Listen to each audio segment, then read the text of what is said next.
بسم اللہ الرحمن الرحیم۔ محترم ناظرین، بسم اللہ ایجوکیشنل فاؤنڈیشن کے سلسلے سوالات میں قربانی کے تعلق سے چوتھا سوال یہ ہے کہ کیا حاجیوں پر قربانی فرض ہے؟ یعنی جو لوگ حج پر جاتے ہیں وہ عید کی قربانی بھی کریں گے اور حج کی قربانی بھی کریں گے۔ اس سلسلے میں تفصیل کیا ہے، بہت سے لوگوں کے ذہن میں کنفیوژن ہے۔ اس تعلق سے ہمیں بدائع و صنائع کی تفصیل سمجھنا ضروری ہے۔ وہ یہ کہ سب سے پہلے ہم یہ سمجھیں گے کہ حاجیوں کی کیا تفصیل ہے۔ اگر حاجی حج تمتع کرتا ہے یا حج قران کرتا ہے، یہاں رک کر حج تمتع اور حج قران کا سمجھنا ضروری ہے۔ حج تمتع کہتے ہیں دو الگ الگ احرام سے عمرہ اور حج کرنا، پہلے عمرہ یا بعد میں حج، یا پہلے حج اور بعد میں عمرہ، یعنی دو الگ الگ احرام باندھیں اور الگ الگ احرام باندھ کر ہم حج اور عمرہ کریں گے تو یہ حج تمتع ہے۔ اور اگر ایک ہی احرام سے عمرہ اور حج دونوں ادا کریں گے تو یہ حج قران ہے۔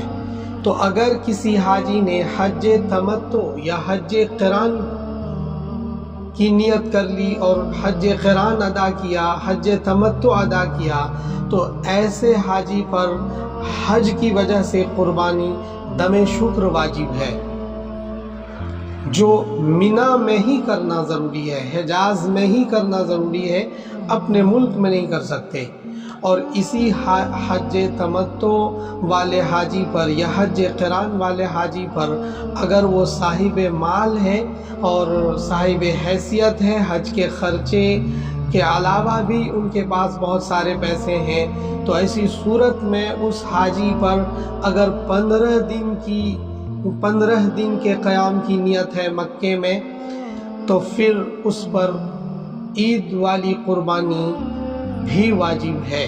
یعنی اب یہ دو قربانی دیں گے، عید کی بھی اور حج قران یا حج تمتع کی وجہ سے جو دم شکر واجب ہے وہ والی قربانی بھی اسے دینی ہے۔ یہ تفصیل ہے اس کی کہ حاجیوں پر معلوم ہوا کہ حاجیوں پر قربانی ہے، پر اس شرط کے ساتھ کہ وہ حاجی مسافر نہ ہو، 15 دن کے قیام کی وہ نیت کر لے تو پھر اس پر قربانی واجب ہو جاتی ہے۔ اسے اپنے ملک میں یہ عید والی قربانی بھی دینی ہے اور حج قران والی یا حج تمتع والی قربانی اسے وہ مکے میں ادا کرنی ہے اور قربانی دینی ہے۔ اس تعلق سے امید ہے کہ یہ مسئلہ بھی سمجھ میں آیا ہوگا۔ بدائع الصنائع جلد نمبر 2 پیج نمبر 174 یہ مسئلہ وہاں مذکور ہے۔